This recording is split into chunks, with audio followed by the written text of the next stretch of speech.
Welcome to Business Results Radio and learn how to transform yourself, your team, and your company to perform better and achieve higher results. I'm thrilled that you're here. Let's get started. My name is Pete Winiarski, and I'm the CEO of Win Enterprises, LLC. Check out winenterprisesllc.com and look at the latest posts and resources that we put there to serve you. I started this program because I want you to know that it doesn't have to be that hard. Business leaders like you struggle to get results, to build your team, to satisfy customers, to grow your businesses, and to stay sane in the middle of these crazy dynamics that are going on around you. My team and I have had full careers in business leadership roles, and we get it. We've had the same challenges as you, so we can share what we've learned and we can make your life easier. In this program, I will be joined by various members of our team and other guests that I know can help you. We will offer you perspectives and share some success secrets that you're just not hearing about anywhere else. Think of Business Results Radio as your personal journey to improve yourself as you improve your company and achieve your most important goals, and deliver the business results that make you happy and your team happy. Now, let's get to today's episode. Hi everyone, Pete Winiarski here, and this is a podcast episode today with Kevin Snow, who is the founder of Time on Target. And Kevin, welcome. I'm really excited about today for a few reasons, which I will reveal in a moment. But let's begin with thanks for coming. Thanks for having me. I'm really excited to be on your show, Pete. You bet. Now, I want to, Time on Target has a real interesting story. I looked on your website. You talk about, the way that the name comes in with really focused and deliberate activity. In this case, a military sense towards a target. And I didn't ask you before we got on, but where did the whole idea for Time on Target and the name come from? So the name, actually, I'm in the military. I'm an officer in the Minnesota National Guard. So congratulations. I have Thank you. Thank you. So I have a lot of military ties already, and a lot of things I do in my business and a lot of things I help my clients with in their business actually have like military backgrounds. It's really things on how we do process development and planning and working with people and do development. So the goal at the beginning when I launched the company the first time, back in like 2010, we were a training company, and people were hiring us to teach them how to network and do sales workshops for their companies. Mm-hmm. So I needed a name because people wanted to give me money, and I'm like, well, I can't just take the money myself. I need the corporate thing. So we launched Time on Target, and the goal was, the goal was to get you on target faster and get mm-hmm. you to hitting the numbers as that you wanted to be hitting in a real timely manner. So we stuck with that, and then that was going great. And then I deployed for a year, and I came back and I had no speaking gigs. I had nothing in my pipeline, and I had that classic oh shit moment. We don't mind that, I swear. But I had that old crap. I had that old crap moment, and it's like, now what do I do? Do I go back and do the same thing? Do I pivot? Do I go back and work for some company and do stuff? It's like, oh, what do I do? And I really quickly got rid of the whole concept of going back to working for a company, because I had been on my own for years. So I had figured that part out, and I liked it. But I knew I needed to have to pivot, because what I had done before, I basically created a job. And I hadn't created a company that had the ability to scale and to, for me to ever not be the focus. So right. When I relaunched Time on Target after I got back from the deployment in 2012, the whole focus went from training to how do I go into a business and that's ready to launch a sales team and are at their proper point in their development, and actually help them do it effectively. Because having been in multiple sales teams and small businesses suck at bringing on salespeople. They literally think, oh, I'm going to hire the sales guy. He was awesome at his last job. He's going to be awesome for me. And then just throw him to the, throw them out on the street, go sell stuff, and then wonder why it doesn't happen.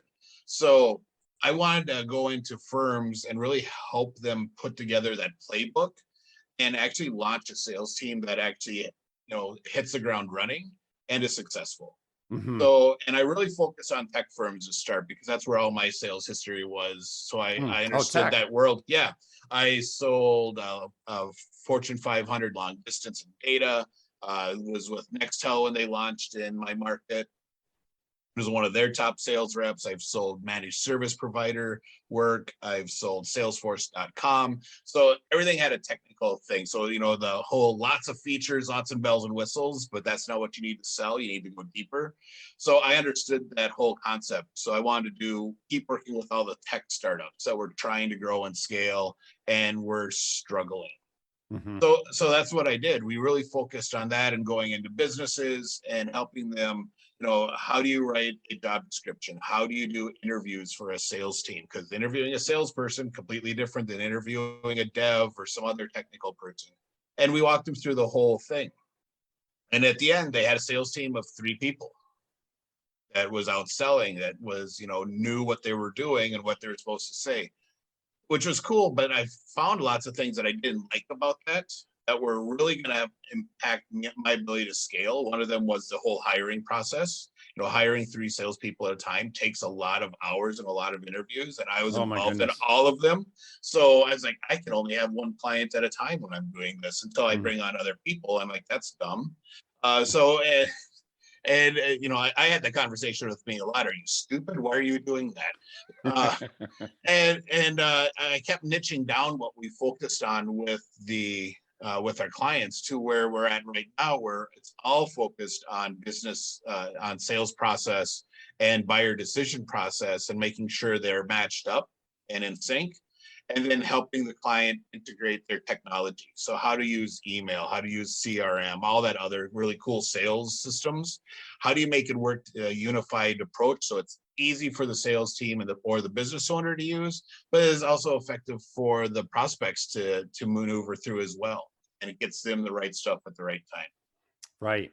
Sounds amazing. And, the whole idea of time on target gives you this image of, what else am I doing if I'm not spending time on target, right? If I'm doing other things. So before hearing some of your description, I had this image in my mind of all this other wasteful activity that wasn't very effective towards the main goal or the aim. Mm-hmm. And so, I sort of positioning those 2 things together and really getting some clarity. In fact, for those of you, time on target with some hyphens in between is the website. You can Google time on target. You'll find it that way too. And, Kevin, the stuff that you have, on there, I now understand from your introduction where the tech piece really comes in, because, I think too many times people think that all I need to do is go buy the next software and then I'll be good. Yeah. And I want you to talk about that a little bit, because certainly you can go buy Salesforce or some other CRM and nothing changes, right? So just talk us through that. And I want to back up real quick. You talked about, getting rid of all the extra tasks and stuff that were taking up your time and not allowing you to focus. That's a big part of mapping out the sales process and figuring out those redundant tasks that salespeople or the business owner is doing, or things that they're doing that's wasting their time, like looking for the right content to send at a right point in the sales process. So we do a lot of that with our clients as well, and help them streamline the activity they're doing. Because if you have a good process and you have it automated correctly, you should be able to free up time. That you can now focus as a business owner on other activities that help you scale, or where you can do more prospecting and build your pipeline and actually work with more clients at once, which gives you more revenue to do some other really cool things in your business. Right. So that type of stuff you're talking about is a huge part of what we do. Yeah. Well, that's excellent. But with the software piece, the big thing we see with a lot of businesses is they'll go out and they'll get a CRM, but they'll use it, out of the box. They won't go in and do any customization. So every CRM comes with a default sales process, and they'll try and make that work, and they'll try and make it fit to how they sell, or try and make how they sell fit to that. and they'll make adjustments into their process. Well, if we do this way, then it'll fit here, instead of going and customizing it. And that's what, not having the right sales process is one of the quickest ways to not get a deal. It Because sounds so obvious when you say it that way. well, it is, but most people don't think about it. When I ask a new business owner or that I'm working with, all right, so walk me through your sales process, I usually get a blank stare. Hmm. Because they don't understand what their process is. Oh, And my sales process is easy. The phone rings and I sell something. yeah, exactly. I go out and meet with them. All right. And so I have to ask lots of questions and then to dive down into all these different steps. And at the end, they're like, oh, wow, I didn't know we did all that. Yeah, you do Right. a ton of stuff. But it's because, especially for business owners, because they have this passion around what they do. And because it's their company, it's their product, they developed it, and it's their baby. So it's easier for them to go out and sell because they have that passion. And they can talk naturally about what they do. That's why it's really important when you start bringing on the sales team to figure out, hey, all right, so what's my process? What are the things that I say? And what are the order of things that I do that's going to allow my new salesperson to actually be successful and replicate what I do? And that's usually a big jump for a lot of business owners because they've never thought about it that way. They get a call, they go out, they meet with them, they do some stuff, they do some more stuff, and then they do fulfillment and they have a client. But they never document it. So how scary might it be to someone who's listening to this to hear what they might have heard was, oh man, I just picked up Salesforce or some other CRM, and I just heard Kevin say that I can't follow exactly what Salesforce is suggesting I do. I need to understand my own process and what works, which, by the way, obviously here I am with Win Enterprises being a guy that streamlines and helps optimize process. It's like, oh, let's optimize the process and then automate at the end. Will someone erroneously think, oh crap, I'm in trouble because I've already bought the software? No, you're not in trouble if you've already bought the software. It's just, it's going to take you a little bit more time to get the full benefit out of it. You can start using it as it is, especially if you're a solo shop. It's a lot easier. Salesforce is really awesome, but it's not really great for a small business. So Salesforce, when it came out, was awesome. It was the alternative to Act. If you remember that CRM. I am now dating myself because there's gonna be people listening like, Act, what the hell's Act? But it was kind of the disruptor in the marketplace in the early 2000s, mid 2000s, and so it was really cool. But it's really, because it's developed so many awesome features, it's really moved up to the point where it's now much more. It's more effective if you're a company that has multiple sales teams with multiple product lines, because it can take all this information that's shown differently at each department level and put it into one really awesome report that the people at the upper management, VP of sales, regional president, those type of people can look and say, all right, now I know what's going on in my organization. And it takes all that information. I will normally move people off Salesforce if they're a small business because it's harder to admin for them. And there's lots of really simple, easy to implement CRMs out there like Pipedrive that a small business can put out there and start using right away and start seeing impact and not have to worry about the customization until they've really figured out what they need to do to it, and then they can make the changes. So let's define for people small business, because obviously the people who are listening to this program, many are small businesses, and frankly, many are also even from Fortune 500 size, because that's where our clients end up in both sides. So when you say small business, it's startup to what number? To me, a small business is, and I've really stopped using the term a lot just because small businesses, we're not small. We have 50 employees. I'm like, well, yes, but really you are, the big scheme of the business world, you're still a small business. For me, a small business is anyone up to, 10 salespeople. That is a small business. There you go. So your criteria is really looking at the sales organization from the lens of the sales function. Yep.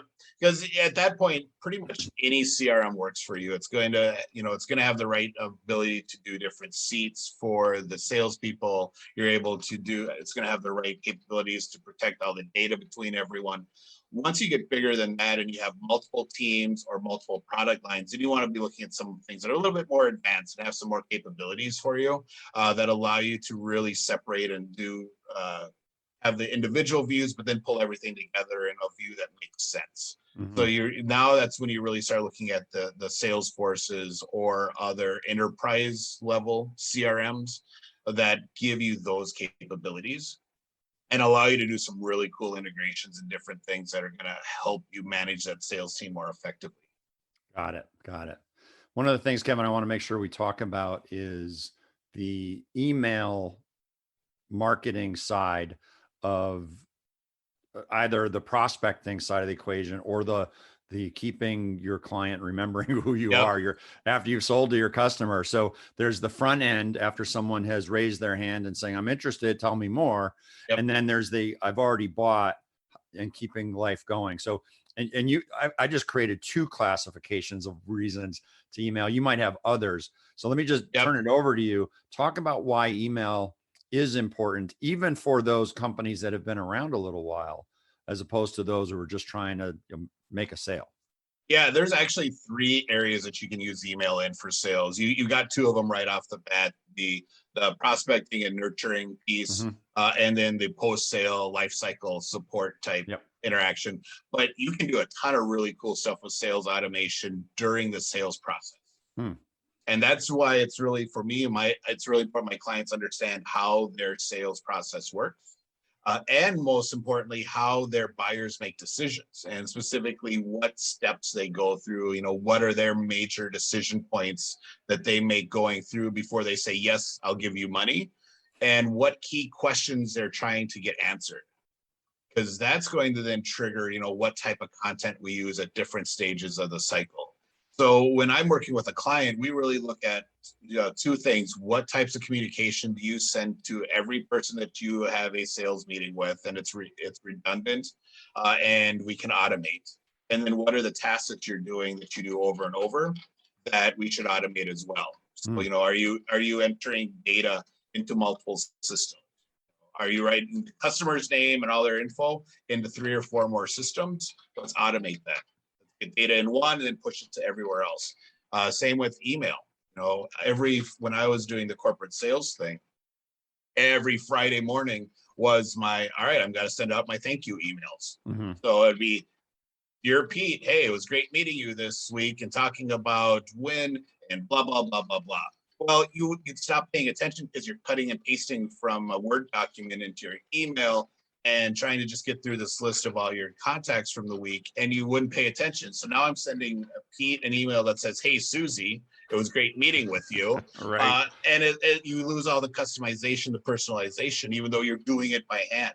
So, there's emails like that you can customize or, follow up after specific types of meetings. We worked with a roofing company, and the first meeting with the roofing company is always they come out to your house and they look at your roof and they measure it and they look at your windows and sidings and then take all those measurements back and do math.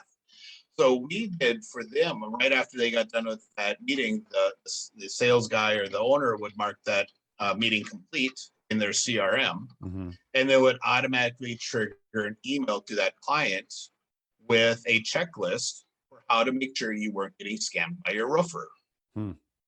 Because, where we're at, whenever we get a really bad thunderstorm or hail or tornado, we have all these people from the south show up trying to sell us roofs. And I'm in Minnesota, so their accent stands out really distinctly. Ours.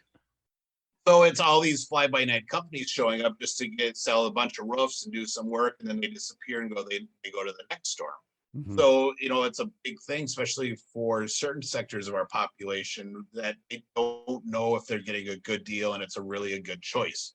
So that's the big piece of content we sent out first for that company was, hey, thanks for meeting for us. We know this is a big decision for you and you're concerned. You want to make sure you're making the right one for you and your family. We've put together a tool you can use. And here are all the things you need to ask. Here's all the things you need to understand. Here's what you should be looking for to make sure that they're a good company and they're going to take care of your roof and do the right kind of work for you and blah, blah, blah, and all that stuff. So you get them at peace. And then now the automation waits for the salesperson to finish with the pricing and to go do the pricing meeting. And then we do another automated follow-up meeting. Hey, thanks for meeting with us. Testimonials are king in our world. Mhm. Here are 3 testimonials from in your area of people that we've worked with in the past. So we would do the automated testimonial email. These are now 2 emails that the salesperson doesn't have to write and doesn't have to think of content for. So they can focus on, I'm going to make more calls. I'm going to knock on more doors. I'm going to do, that type of stuff and fill my pipeline more. Or the business owner is like, sweet, I don't have to do that stuff. I'm going to do things that scale my business and make more money and allow me to multiply the revenue we bring in. So it's, you have the stuff definitely for the drip campaigns and nurturing and figuring out when people are ready to talk to your salesperson. But then there's so much you can do within the sales process to help the salespeople be more effective and to make sure that the clients, the prospects, are getting the right content at the right step of every sales process. Because if you push too fast as a sales guy and they're not ready to go to that next step in their decision-making process, you can actually make them go backwards. Right. And then now you're trying to close them and trying to get a yes, and they're not ready to do that. They're actually a step further behind than you were. So, understanding all these steps is really key to help your salespeople sell more effectively. How would it be a little different in a service provider for hard goods like a roof or a driveway sealer or whatever? Yep. Things for your home are easy to see versus a service that might be longer term. Obviously, I think about it from a consulting services standpoint. But what if you were, let's say, a CPA, right, and you wanted to grow your practice? Yep. What might be different? What's same and what's different? It's the process to figure out what to do in your automation is the same, no matter what type of business you're in. You're trying to figure out how your buyer makes that decision, and specifically what questions they're asking at each step of the way. So, what are they trying to figure out at the beginning? For most service-based providers, consultants, managed service providers in the IT world, the clients are really trying to figure out if they even actually have a problem. Because they've heard something, there was a news story or something about something going on in their industry, and they're like, oh, is that us? Is this actually an issue? And they're just trying to figure out, hey, is this something we need to pay attention to? So they're looking for information about what's going on with people in their industry that have had this issue and what they've done and how they fix it. And, was it important for them to fix? They're still trying to even figure out if, hey, do I need to actually spend time and effort on this? Right. And then they move through the process and they keep going with more specific information. That's all right. So how big of an issue is this? What are some of the potential solutions we can look at? And they start doing that initial information. And so you just go through that whole process and figuring out, all right, so here's how a company makes a decision to purchase managed IT services. Here's every step of the way. And here's all the questions they're trying to answer at each step that allow them to move to that next. And then matching it up with what you do. And then making sure you're giving the right information so that they can make that decision, that little mini decision quicker. And I could see some of that could be proactive emails, as you pointed out from before, but others could be, the old pick up the phone and make a connection and say, hey, I was just thinking of you. And last week when we spoke, one of the things that I thought of after our meeting was, and then take it from there, right? Yeah, exactly. And it can also be content that's built into your actual sales meeting. Here's what types of things are we going to do at our first interaction in face with that customer? What data do they need? Most, when I got into the sales thing, every time I went through sales training with a new company, they gave me this 3-ring binder that was my pitch book that I was supposed to flip through and page through to sell, and I couldn't sell worth crap. While you're on the phone with them, you're like, hold on, I have to turn to page 83, right? Oh, this was in person. So I was an outside, I was a corporate rep. So they give me this pitch book with all the, hey, let's talk about the history of the company and our product and all the really cool stuff that's supposed to make them say, this is awesome, let me give you money.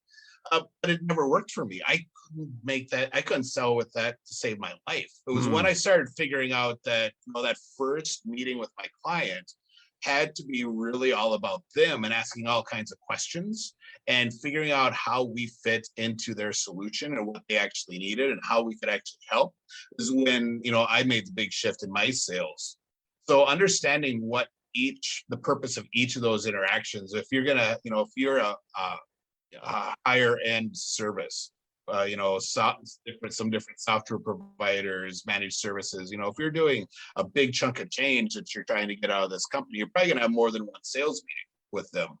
And understanding what the purpose of each one is and where it fits into their decision making is going to really guide what you do at each meeting and the things that should come out of your mouth and the things that shouldn't come out of your mouth. Now, I know one of the things you talk about is the length of the sales cycle. And I think that's a good point to talk about that for a moment, because what you just described, I think the effort by the people who put together that How to Sell Quickly binder, it didn't work, right? So you don't get to a sale because you're too eager trying to get in there. But the idea of a conversation and listening, and then responding seems like it might take a period of time. And, I'll share a real example that as a way to set up for you. I had a phone call recently with an individual who had reached out, or Melanie on our team had reached out to, because there was some common ground connection. So, not an unlikely scenario for a reach out that ended up in, I would like to talk to you guys. So great. So now we're on the phone, and, at the end of the 30-minute conversation, it was, I'm really interested to hear more. I've got the following in front of me that I have to work through. So the next call is I'm going to suggest reach out to me in 30 or 45 days. Right. And so if you're thinking of like, oh, this is great, they're interested. What, wait, I have to wait a month. Right. And the reality in my experience, with obviously consulting is you want to solve a problem. And sometimes back to your point on getting inside of their head and their cycle, you're not going to get a moment of their attention prior to when they're ready. So there's a sales cycle that's longer than you would hope for. So that's my setup. Go ahead and talk through, what is the sales cycle? Does it have to be as long as it is? And what can you do to shorten it? So a lot of it is how you tackle that first meeting. So I provide a service-based business. It's not my own technology. I didn't create the software that we do any CRM or email stuff with. It's other people's third-party software that we use. So I'm coming in and I'm selling this whole concept of, hey, I can do stuff for you and you need to pay me to do stuff for you because I'm really good. So, I'm selling air, literally selling air. But, probably 60 to 70% of the deals that I'm put in front of now are one call closes. One call. Yeah. And I am charging anywhere, depending on the company, what we're doing, anywhere from $1,500 a month up to $4,000 a month. All right. But it's going through and really setting up with that person at the beginning of, what you're trying to accomplish. And I am focused that first meeting on disqualifying them because I don't want someone who's not actually a prospective buyer in my pipeline at all. I want them out. I'll put them back in a nurturing campaign or do something with them, but I don't want them sitting in my funnel, in my pipeline. It's not time to talk to them about that. Yeah, it's exactly. And I'll usually, because I have different tiers of stuff that I do for my clients based on, types of work that I do. So I'm always starting in my head with the big one, obviously, but I'm trying to disqualify out. So I'm having conversations with them. My big one is tell me your story. That's how I always start every conversation with a new prospect. So they can, because I want to hear how they got to where they're at, what they've been doing, what's been successful, and let them brag and start, giving me clues into what's going on in the world. And then I start listening and I start asking those probing questions about their processes and stuff that are happening, that's going on in the world. And then I fix the problem. Mm. And literally in that sales meeting, we'll give them a process. All right, so here's what I would do if I were you. Here's how I would fix this. And I would either like scribble out something on the Zoom whiteboard, or I'll walk them through it if they're that person who can actually understand a process in verbal form. Mm-hmm. I'll walk them through. All right, step one, here's what you need to be doing, and I'll walk them through the entire thing. So at the end, they're like, "Wow, I've given them the answer." And now it's getting that conversation. All right, so how much to have you do that? I can't do that. I don't know how to build that. Mm-hmm. And now we're into that. All right, so let's talk about this. Do you have a budget to have someone do this for you? Have you been looking at that? And we go through all these different layers of finding out what's going in their world and figuring out at that point. It's like, all right, so what's the good fit? Is it the $4,000 a month, all inclusive? I build all kinds of stuff. I'm like doing data analysis for you and strategy, or is it the basic one where I'm building you one or two things a month and keeping you in a process moving forward and helping you fix the biggest things that are going to help you generate revenue quickest, so we can move you upstream down the road. And it's it's going through that conversation, getting at the end to, all right, so when do we start? Mm-hmm. And I don't chase. And Right. I learned this from my business partner. I do not chase prospects anymore. And I let them know, it's like, well, can you call me in 35 days or 60 days, or, call me back. It's like, hey, all right, that's cool. Let's do this. Let's agree that it's just a no. And that this isn't a fit for you right now. Mm-hmm. I'm not going to chase you. And it's basically the modern version of the takeaway close. Mm. And it's, hey, that's okay. If it's no, that's fine, because I'm not going to call you in 30 days and then have you tell me, well, call me back in 15 because I didn't get my stuff done, because you don't have a process which you wanted me here to actually fix for you, so that you could get stuff done on time. And I'm like, awesome, you have my number. If things change, reach out. And about half the time they'll back up and say, well, no, well, let's talk about this. How can we do it? Here, and I'll get more information about what the actual issue is that they're having and why they can't say no right then, that we can then tackle. But yeah, I don't do the endless stream of follow-up calls and the stream of, hey, all right, so it's, you asked me to call you on, today, and, are you ready to do stuff yet? Hey, it's just me. I'm following up again. I don't do any of that because it's time. Yeah. I have 4 companies right now. And I sell in all of them, and I do operation stuff in 2 of them. So I have a lot of stuff going on, and I don't have time to do all these little follow-up calls with people that aren't ready to actually make a decision and don't have the guts to tell me no. That's really smart. So there's probably salespeople, sales trainers listening, and sales managers listening to this podcast. They're like, oh my God, don't tell my salespeople this. But it's the advantages for salespeople. We always want our funnels, our forecasts to look big. We want to be able to go to our sales manager and the boss and say, I have $1 million in revenue. And when I got new sales management positions, I was like, really? Do you? Let's look at each one of these one by one. When's the last time you talked to this one? Well, it's been about 9 months. Really? Why are they in your pipeline? Right. Well, because if you don't talk to them in the next 2 weeks, I'm reassigning them. Mm. And and get someone who's actually going to interact with them and try and close them. And you're amazing. You like half the funnel would disappear, half the forecast would be gone, because it's stuff they just left on because it makes their forecast look right. Well, good thing you're asking that second and third level question, right? Yeah, and it's and I did it when I was a salesperson. I kept everything and their dog that had a chance of closing on my forecast. Right. It was in my pipeline. I had pages of stuff, and when I look back and think about it, I'm like, wow, that was dumb. How much time did I spend calling all those people that were never going to actually do anything, and they weren't the right clients for what the type of sales I was doing at the time. I didn't want someone who's going to pay, buy 2 Next telephones. I want people who are going to buy 10. Yeah. Why was this company that needed 2 even on my pipeline? Right. So. But that's how salespeople are. It's just part of the fun of managing a sales team. Well, and it makes total sense the way you just described it. Now, philosophically, the idea of I'm not going to chase anyone, I'm making a guess, right? That you're connecting some of the automation in here and that they are hearing from an automated email sequence. Is there truth to that? Yep. Yeah, everyone that gets onto my calendar or comes into my world is going to get some sort of automation from us through SMS, email. We're going to keep out pushing stuff to them, definitely. But the philosophy for me, and this is something I really got from Donnie that really solidified it for me on what was going through my head and how we sell, is that I'm not trying to close the deal. I'm trying to get the closure. Mm. And that shifts that concept, because it's now, sales is just a series of conversations with closure.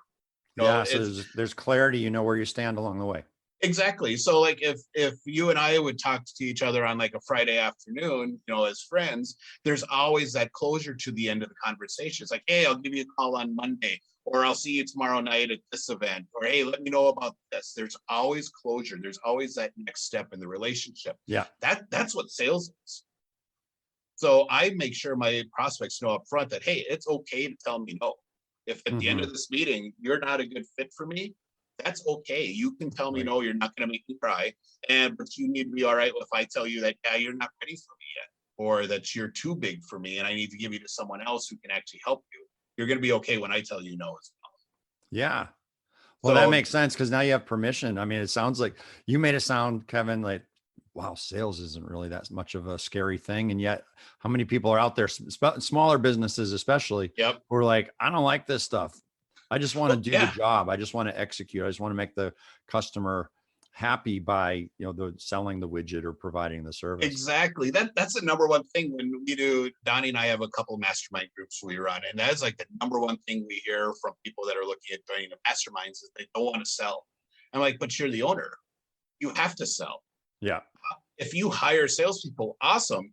What are you going to do when they come to you and say, hey, Pete, so I have this prospect I'm working with, and we've stalled, and I don't know what to do. What should I do for strategy? What are you going to do? And they're like, well, I don't know. Like, that's why you have to sell.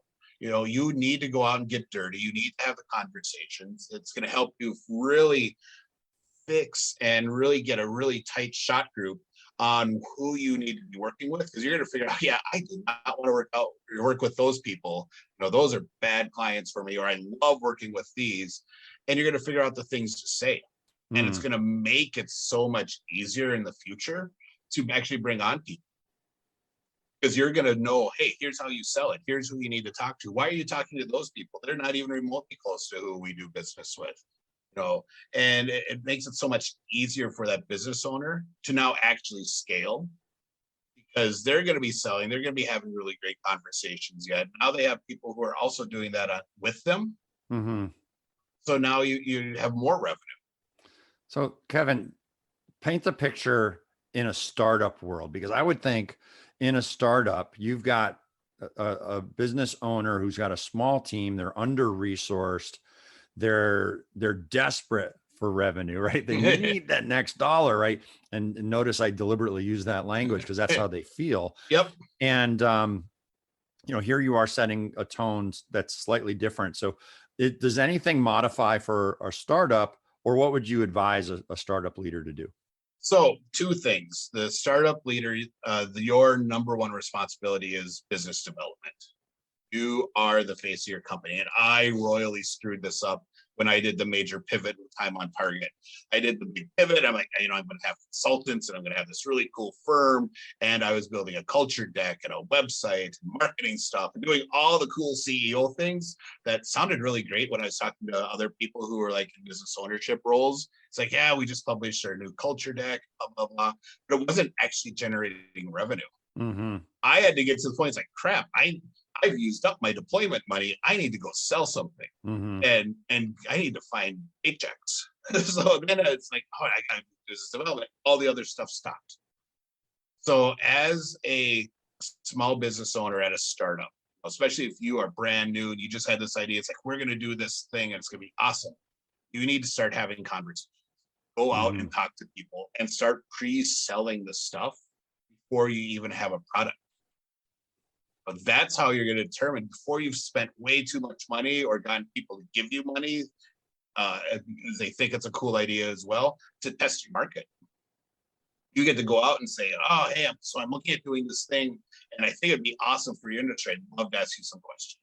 And start getting in conversations, asking the right questions and telling them what you're trying to do. And you have people that's like, that's exactly what we've been looking for. Awesome. It's not ready yet.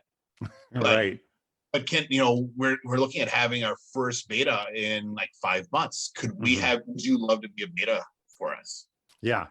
And so you go out, you're basically pre-selling, you're starting to talk about, you're getting in front of people. And that's really your job as a startup CEO. You need to be having conversations with the right people. Makes sense, right? Especially if you're in a place where you are making some headway and people are excited by what your story and your message is, you'll find that they're there as you grow your product and your service. So and when I started bringing in checks, I was not nearly as picky about who I would say yes to that wanted to give me money. There were things that I would bring on as projects that I won't do now, right? Because I know how much time it's going to take. I know what's going to enable me to not do for other things in my business. So I've learned, all right, so that's not our thing. This is our thing. And I'm going to take all of those jobs I can get here. I'm going to refer out the other stuff. So, but, that's also part of the learning is, all right, so we're going to take all this stuff, like websites. I can build websites. I don't like building websites. Only people that get me to build websites now are my best clients, where we're already building a ton of stuff for them. And we understand where all the integrations are for the automation. And it's just easier for us to do the site. But if someone else reaches out and says, hey, can you build me a website? Yeah, no. Let me introduce you to Laura, or let me introduce you to one of my other web designers that, they don't like doing what I do. I don't like doing what they do. So we pass business back and forth. Which by the way, is still solving a problem for them. Yeah. And you're at the point of that conversation. Exactly. And that's one of our, remember the culture deck I made? One of our key values for the company is that we're never going to leave a client hanging. We're going to, if we're not the right fit, we're not going to say yes just to get the revenue. We're going to get to the person who can actually help them. So, and that's been a key thing for us. We're, even when we fire a customer because we've outgrown them or they've outgrown us, we help them find the next person. Hey, here's who you need to talk to, who's actually going to be able to do a really great job for you because we can't anymore, or, whatever the reasoning is. So, that is really key because they're still going to remember that you did a good job for them, even though you're firing them. Right. Yeah. Very smart. Well, I want to bring this to a close, Kevin, by offering to you to share so that the people listening can hear where to find out more. I want you to share your website, or if there's a resource that you have, because I know you talked earlier about some cool things. So please share where they can go. Yeah. So my first thing is going to be an ask for all of you that are listening right now. If you got any value out of this podcast and the conversation Pete and I had, please, share this podcast with one person. That's just one person. I would love to have you teach them how to listen to this show and introduce them to what Pete's doing with his podcast, because this is pretty awesome what he's putting out there for resources for everyone. And then I also have a gift for everyone. So if you text the words "Sell Smarter" to 612-429-4298, I'll send you a list of questions that you can use to help map out your client's buying process and a guide to what content is most effective for each step in the sales process. So do me a favor and spell the word that you want them to text to you. Sell, SELL, Smarter, SMARTER. There you go. And I can do it in the Army way if you want me to do like the phonetic alphabet. No, that's okay. But I love it. You get the idea. I just, it's practice from long ago where if you're on a recording like this, always say it twice, always, respell it Well, slowly. and that's how SMS systems work now. If you spell the word wrong, it's going to say, "Oh, this is junk," and not do anything with it. So Yeah. the spelling is really key. Yeah, exactly. So give us that text number again, please. It is 612-429-4298. Perfect. So one last thing that we didn't reveal earlier on, Kevin, Okay. you are a major Star Wars buff. So I'm curious. Oh, yeah. Yeah. See it in the background. Who's your favorite character from any of the movies? So I have always been a big Han Solo fan. Love Han Solo. Yeah. Yeah, he's pretty much been my favorite. And then Boba Fett is really a close second. So it's funny that my two favorite characters don't actually like. So I don't know if that's. I may have to see a therapist and ask about that. Say, all right, so what does this mean? So, but yeah. We won't. I won't be the guy to ask you. But it is so cool. And you want to go for the favorite movie, all movies included, the core 9 and the extra movies? So my favorite of them, if of the core 9, is Return of the Jedi. I absolutely love that one. Everyone always like Empire is my favorite one. I'm like, but they were all like whiny and complaining the entire movie, and it just annoyed me. So I was not a big Empire fan, but Return of the Jedi was my favorite. And then if I include all the other movies in there, Rogue One is excellent. Amazing. I'm like, all right, why can't they all be like this? This is awesome. So yeah, good call. And I think, I'm not going to force you to share and reveal your age, but I saw the 1977 original. Yep. And so did I. Yeah. So, when you're around at that point in time, and then all of these other things happen, like, well, what's the backstory? And that's why I think Rogue One is incredible. And I gotta say, the CGI for characters, for actors who have passed away, like, whoa, how did you get them back from the dead to play the role? Yeah, the effects that they're doing right now for those movies are just amazing. Even for their streaming shows on Disney Plus, the little 40-minute episodes is amazing. Kenobi was awesome, and evidently the new one, Andor movie, what's supposed to be, the guy from Rogue One, is supposed to be one of the best series that they've created in the Star Wars world from early reviews. So that should be really interesting to watch too. But yeah, they're, the stuff they're doing with, voices and everything to keep everything the continuity going, even though people are starting to kind of, drop off the planet because it's been around so long. It's just really cool. And it would be weird to go to watch a Star Wars movie and have Darth Vader have the wrong voice. Yeah, that's true. Yeah. Or someone else to be playing Leia. It's one thing that the little kid in Kenobi is awesome because it's completely age appropriate to have someone else playing Princess Leia. But in the sequel movies, having anyone other than Carrie Fisher would have just been really weird. But it just everyone would have had that hard brain stop where everyone's just focused on that thing and not enjoying the movie. So, yeah, they missed the storyline. And exactly. Well, thanks to everyone for listening and indulging us on our little 2-minute journey down Star Wars land there. I need to find a Star Wars podcast that I can just go on and nerd out on. There you go. Yeah, you don't have to talk about sales at all, right? That's excellent. Kevin, fun little change. Yeah. So everyone, thank you for joining today. Kevin Snow, thank you for being here today. And I do hope you all will grab that special gift that Kevin shared, and do send this podcast on to a friend. I appreciate that. Well, thanks a lot, Pete, for having me. I had a blast. You bet. Take care, everyone. Thanks for listening to this episode of Business Results Radio. Remember to share this episode on social media or directly with people that you think would benefit from it. And if you're willing, subscribe to this podcast and give us a 5-star rating. Go ahead and do this now while you're thinking of it. I also want to invite you to visit businessresultsradio.com. And if you want to learn more about the Win Enterprises team or about the services that we offer to help you and your business to thrive, visit winenterprisesllc.com. Thanks a bunch, and we'll catch you again soon.